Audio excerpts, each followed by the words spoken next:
the middle of my lesson suddenly walk down to the floor, it's only because of this phantom light right here that just stopped just before I walked up on the stage. But when that goes off, and you just never know when it's going to, it makes it very challenging for me up here on the stage. So if I just randomly go down, you'll know that it's not that anything crazy is happening. It's just that light. So anyway, it is good to have everybody with us today. We're going to get right into our lesson this morning. I want you to imagine with me for just a moment that a single solitary soldier is out on a battlefield all alone. He's brave, he's armed, he's determined, but he is all alone, and in front of him is a mighty army of thousands of men. The reality is that no matter how determined he is, he has little chance of victory. It doesn't matter how well armed he is, it doesn't matter how determined he is, it doesn't matter how well trained he is.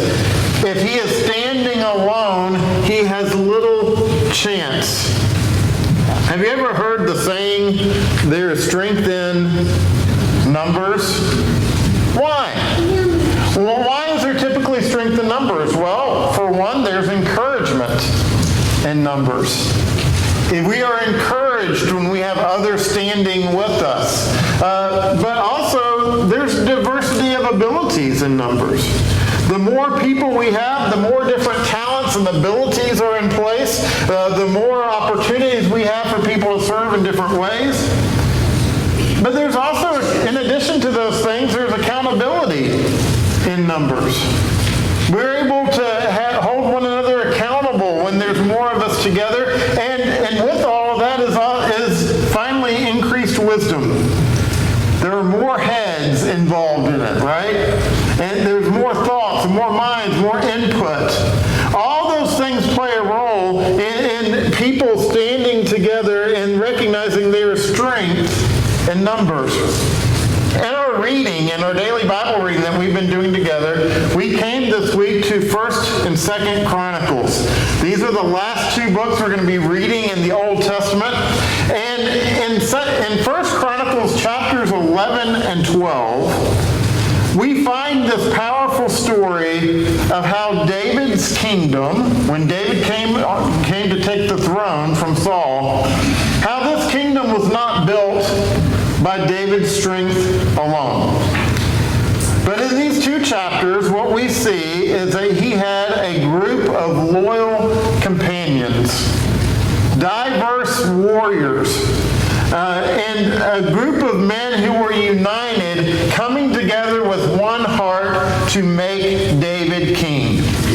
You see, all these men, the scriptures call them mighty men, and we typically give them the title David's mighty men. These men all came together with one heart, one purpose, and that was for David to become king.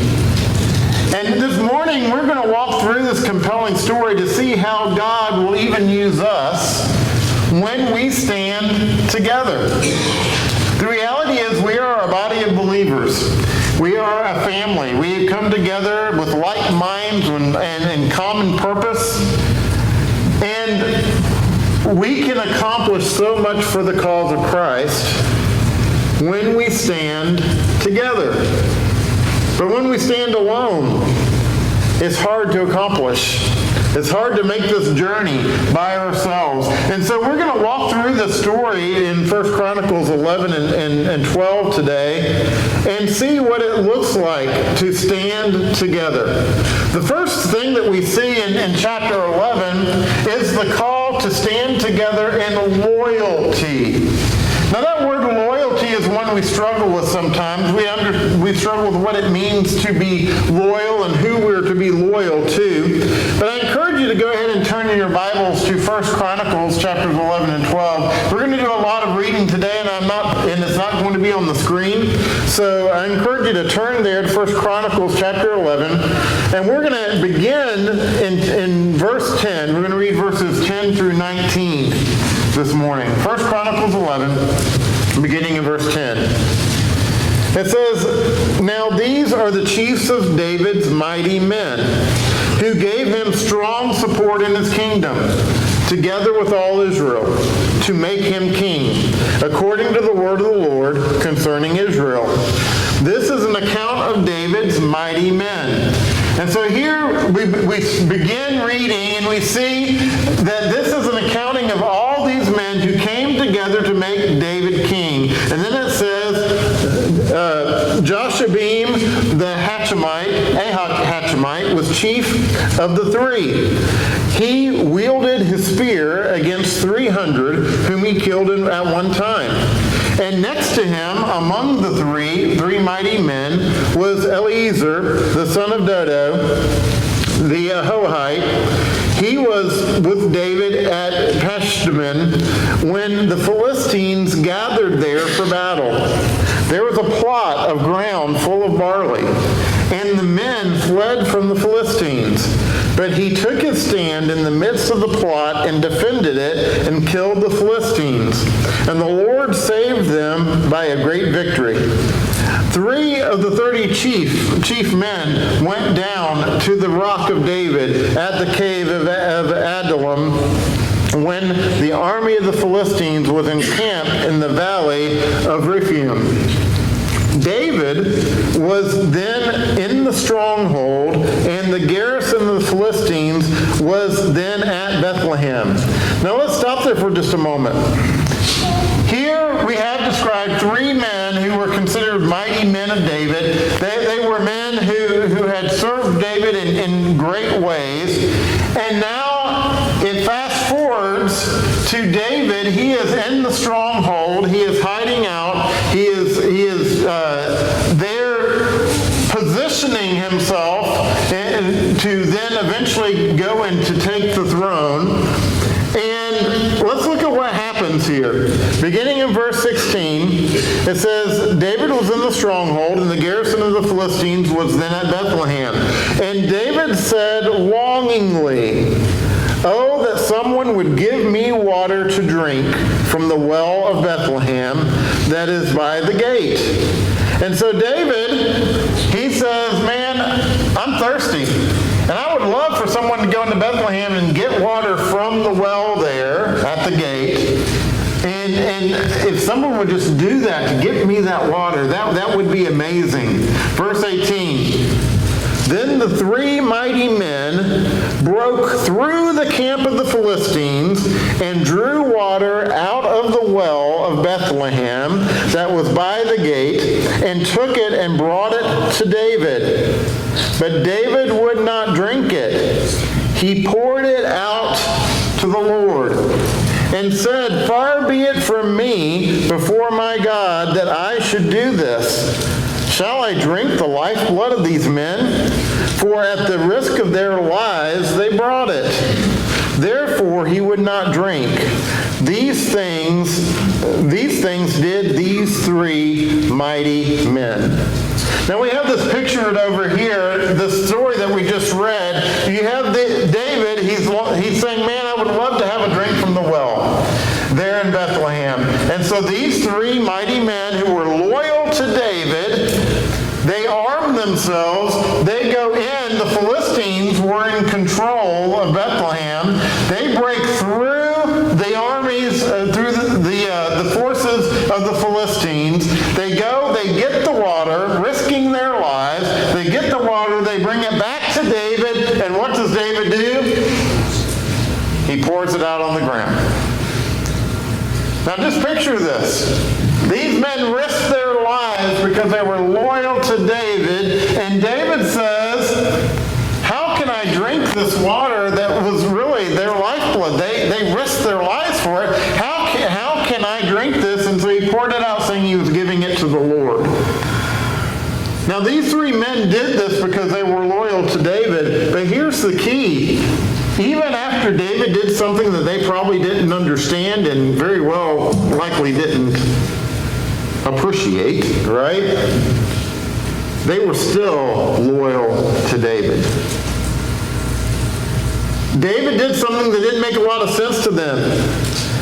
But David's mighty men stood with him even in difficulty, and even when they didn't fully understand what he was doing or why he was doing it. They had just put themselves out there for David, and then David literally pours something that they risked their lives for all over the ground. Why? Why did these men stay loyal to him? Because they were not just warriors. They were loyal friends and supporters. A lot of times we all have similar goals and we have things that we want to do in a similar way. We might have a similar mission. But what happens a lot of times is we go all different directions trying to accomplish it. And we'll get upset at one another, and so it's like, you do your thing and I'm going to do mine. Have you ever seen a congregation where everybody there loves the Lord, but nobody's working together? Everybody's doing their own thing because they're all perturbed or upset at each other. Right? And so it's like, you do your thing, I'm going to do mine. And we're going different directions with supposedly the same goal. Here was a situation where David did something that was totally contrary to what they would have expected or thought. It didn't make any sense to them. They didn't say, hey, listen, we're going to take our toys and go home. We're done. Or, hey, David, you do your thing. We're going to do ours. They stayed loyal to David, even though they didn't necessarily understand or probably didn't agree with what he did. Now, I want to try to picture what this looks like just a little bit. And Eli, you're up here close. Can you come up to help me here for just a second? You don't have to talk. You just have to stand. All right. Right? Just come right up here. Right there is a rope. If you'll grab the end of that, you can stay on the floor there. Just grab that rope for me and pull it out straight going out that direction. All right. So we have this rope. It is stuck under the podium. And we're not actually going to do this because I don't think it would turn out well. But the goal would be to pull this rope out from under the podium. And both Eli and I have the same goal, right? We both want to pull this rope out of the podium, out from under the podium. But you know what happens so often when we have similar goals? Eli pulls that way and I pull this way. And how much are we going to accomplish? We're not, are we? You know how we accomplish it? We accomplish it by pulling the same direction. And we're not going to do it because that podium would come right off the stage. But, you see, but this isn't what we do, is it? Thank you, Eli. That's not what we do, is it? Most of the time what we do is we say, hey, listen, I've got the way I'm going to do it. You've got the way you're going to do it. We just do our own things and we'll just figure it out. Right? Rather than rather than recognizing that we have the same goal. We are loyal to the King of Kings, and loyalty means pulling together, not against each other. And so whenever we try to pull against each other, trying to accomplish the same goal, all we're going to do is tear things apart. If we are loyal to the King, then we are going to pull together. These three mighty men of David risked their lives just to get water from Bethlehem. They weren't commanded to do it, but they were moved by love and loyalty. And then, even though David did something that probably did not make sense to them, by pouring the water out on the ground, they were still loyal to David. The question we have to ask ourselves is, are we loyal to Christ and His church, even when it's difficult? Are we loyal to Christ and His church, even when we don't always understand? or we don't always agree. Are we loyal to Christ and His church, doing everything we can so that we are all pulling in the same direction? One of the greatest blessings we have had here at PGR over the last several years is that for the most part, and there's always exceptions, but for the most part, we've been pulling the same direction. And because of that, the body here has grown. Because of that, we have been blessed. Because of that, we are moving forward. But what will happen the moment we stop pulling the same direction? It falls apart. If we are loyal to the King, we are going to all pull the same way. We're going to pull together. Standing together means that we stand in loyalty to Christ and therefore loyalty to one another. You know, one of the things that I've seen in the church over the years, not particularly this congregation, but in the Lord's church, is sometimes we're harder on one another than we are on anyone else. Sometimes we just outright pick on each other. When the reality is we should be lifting one another up, holding one another up, so that we can pull together.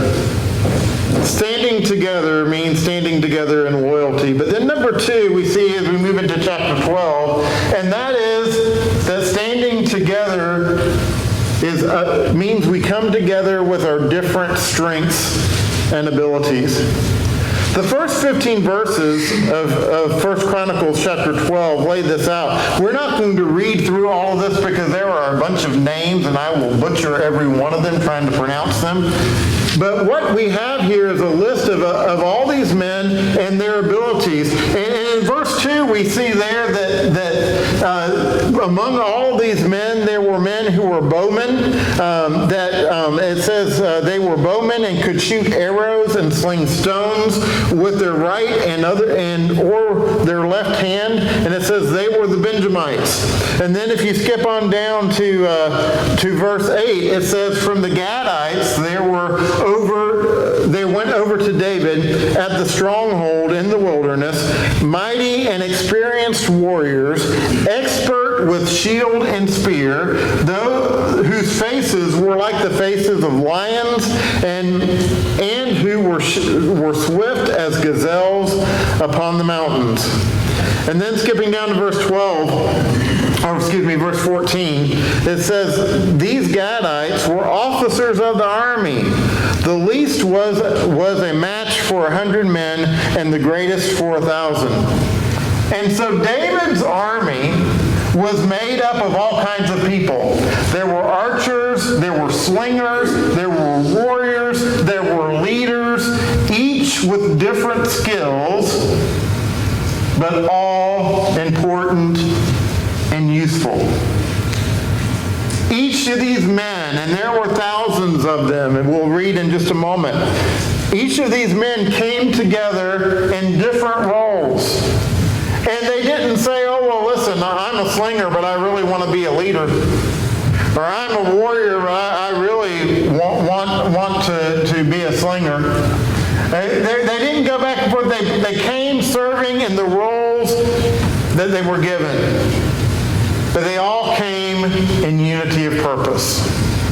I've got here on the stage here a bunch of tools. You know, I've got a saw, got a hammer,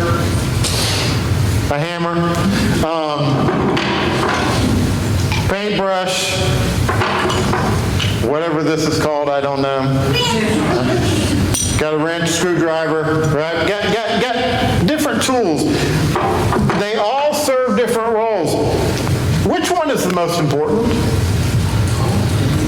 Which one? My guess is if we were to go take a survey in the room here, we would have 100 different answers as to ranking these by importance. The truth is they all are important. They all serve different roles to accomplish a task. The thing that's interesting is if you take They all do basically the same thing. They all tighten and loosen. But they tighten and loosen different things, and they tighten and loosen in different ways. You see, they're all important. They all serve. They all play a role. But they are important because they come together to accomplish a task. You see, each tool has a purpose, and so do we. We each have a role.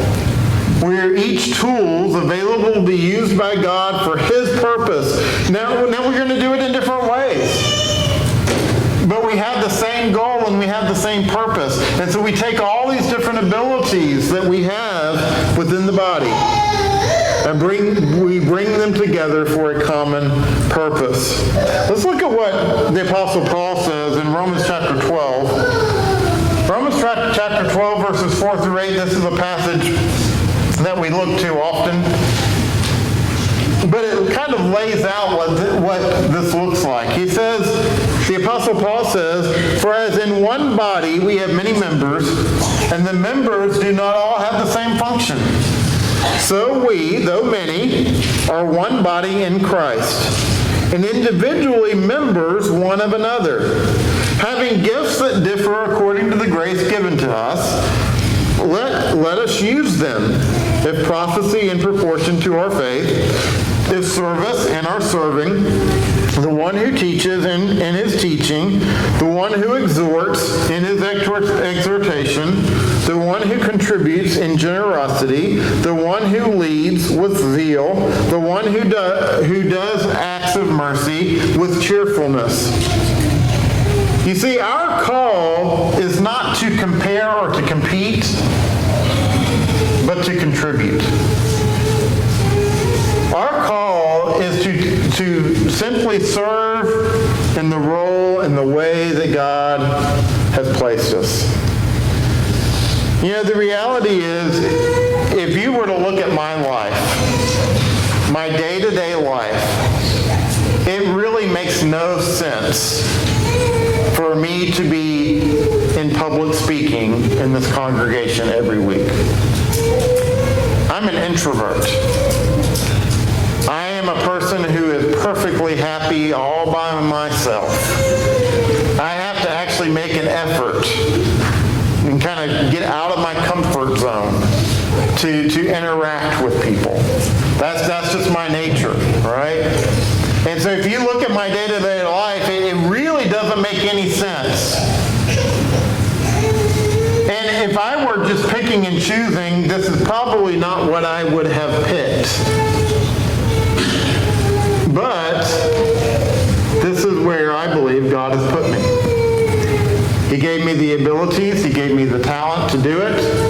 He put the desire in my heart for it. And so this is the role I serve in. This role is no more important than the people who come in during the week and prepare this building so that we can worship.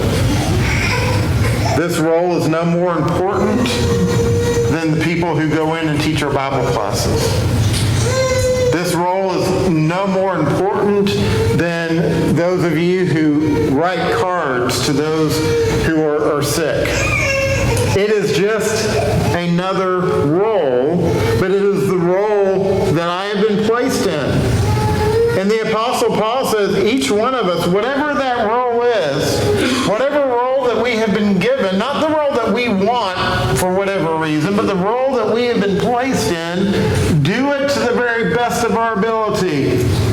Because we take all of these roles and they come together so that we can stand together in service to God using our different strengths and abilities. Which leads us to the final point that we see in 1 Chronicles chapter 12, verses 23 through 40, and that is that we are called to stand together with a whole heart. We are called to stand together with all that we have for a common purpose. Let's read together, picking up in chapter 12, verse 23. It says, "These are the numbers of the divisions of the armed troops who came to David in Hebron to turn the kingdom of Saul over to him according to the word of the Lord." And so what we're about to read here is the list of all these people who came together with a common purpose.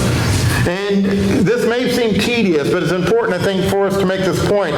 Let's look at this list. He says, the men of Judah, bearing shield and spear, were 6,800 armed troops. Of the Simeonites, mighty men of valor for war, 7,100. Of the Levites, 4,600. The prince of Jehoiada of the house of Aaron, and with him 3,700. Zadok, a young man mighty in valor, and 22 commanders from his own father's house. Of the Benjamites, the kinsmen of Saul, 3,000, of whom the majority had to do that point kept their allegiance to the house of Saul.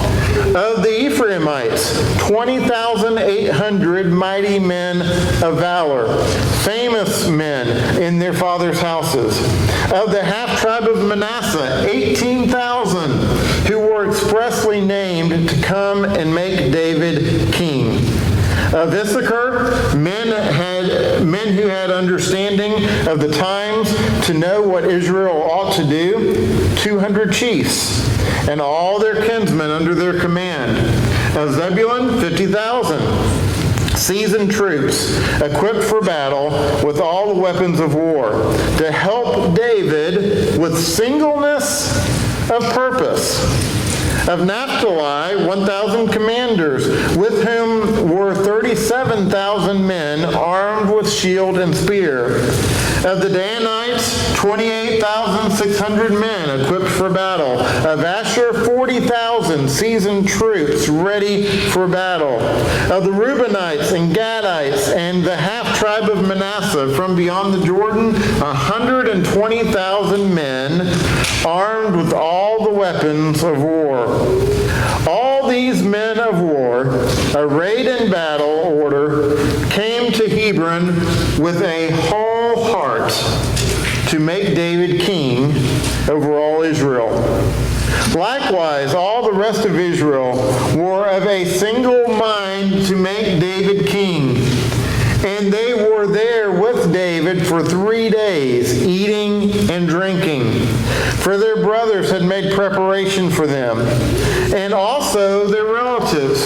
From as far as Issachar and Zebulun and Naphtali came bringing food on donkeys and on camels and on mules and on oxen. Abundant provisions of flour, cakes of figs, clusters of raisins, and wine and oil, oxen and sheep, for there was joy in Israel. Here you have literally over 250,000 men who have come together, all with different talents and abilities, but they've come with one purpose.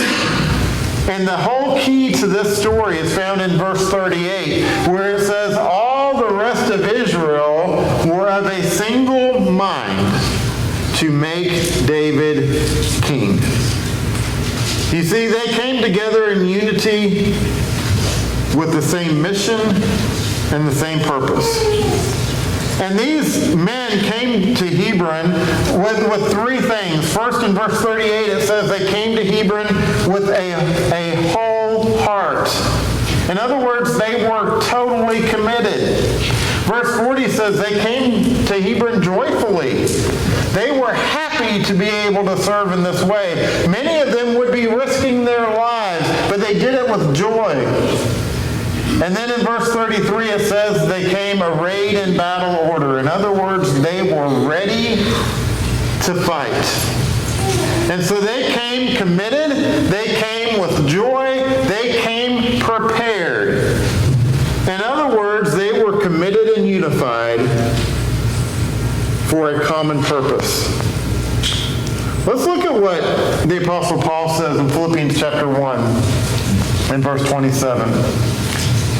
Philippians chapter 1 and verse 27, it says, "Only let your manner of life be worthy of the gospel of Christ, so that whether I come to see you or am absent, I may hear of you that you are" what? "Standing firm in one spirit, with one mind, striving side by side for the faith of the gospel." Now, the Apostle Paul is speaking to a specific group of Christians. And yet, his desire for them, I believe, is God's desire for us today. Let's look at what he says here again. That you are standing firm in one spirit, with one mind, striving, how? Side by side for the faith of the gospel. That's our call. You see, the church thrives when we stand united. Division weakens our witness. Unity strengthens it.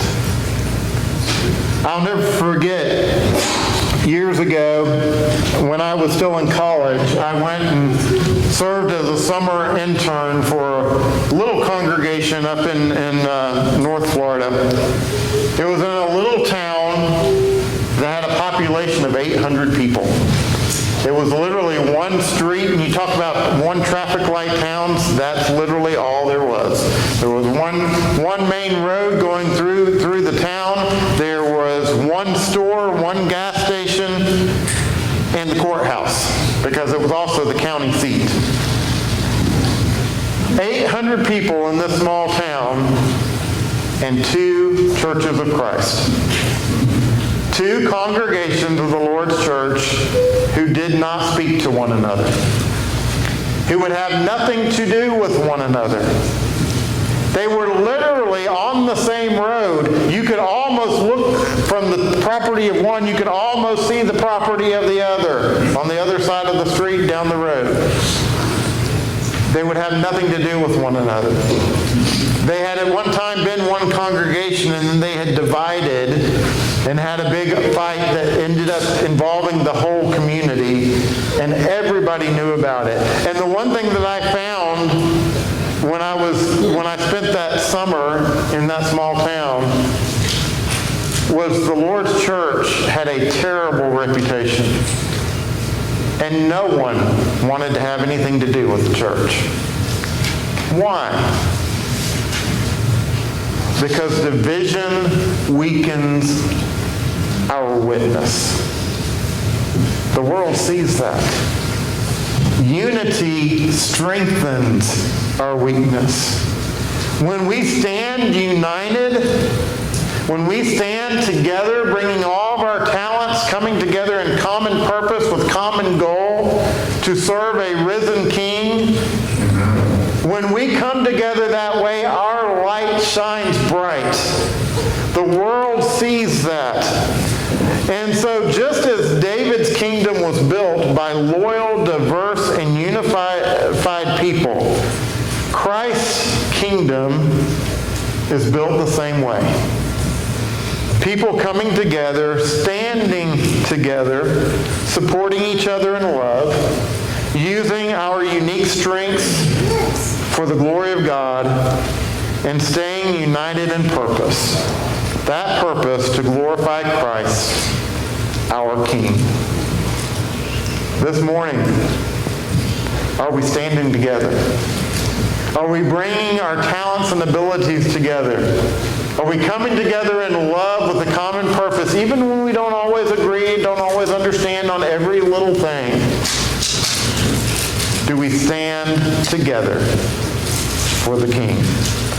If you're subject to the invitation, we invite you to come. We stand.